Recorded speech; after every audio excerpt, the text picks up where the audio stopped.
Wahyu 11 ayat 3 dan 4. Dan aku akan memberi tugas kepada 2 saksiku supaya mereka bernubuat sambil berkabung 1260 hari lamanya. Mereka adalah kedua pohon zaitun dan kedua kaki dian yang berdiri di hadapan Tuhan semesta alam.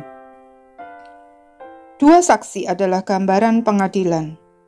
Tuhan memiliki pengaduan terhadap umatnya Israel karena selama berabad-abad mereka telah dipersiapkan untuk kedatangan Yesus Kristus Sang Mesias.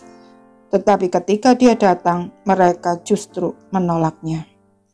Mereka telah diberi kesempatan, tetapi kehancuran Bait Allah pada tahun 70 menjadi tanda bahwa kesempatan tersebut sudah berakhir. Itulah sebabnya 2 saksi tersebut diperintahkan untuk bernubuat sambil berkabung selama 1260 hari.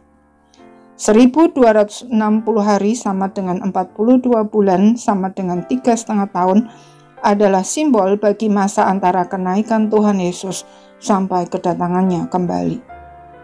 Berkabung selain merupakan tanda pertobatan juga menunjukkan betapa banyak kesusahan yang harus mereka tanggung karena nubuat yang mereka beritakan itu dan karena mereka harus melihat kebinasaan orang-orang yang tidak mau percaya dan bertobat.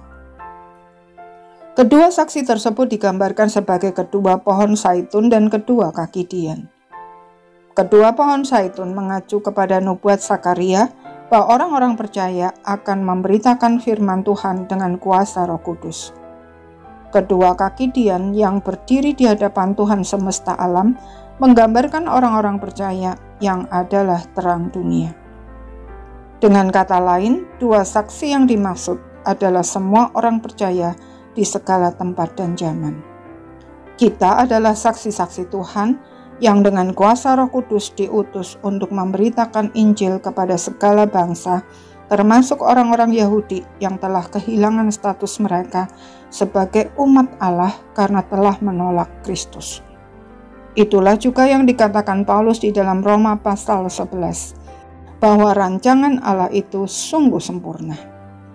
Ketika umat yang dipilihnya itu mengeraskan hati dan menolak Yesus Kristus sebagai Mesias yang dijanjikan sampai kesempatan yang diberikan habis, Allah beralih kepada bangsa-bangsa lain agar mereka yang percaya kemudian memberitakan Injil dan menjadi saksinya bagi mereka.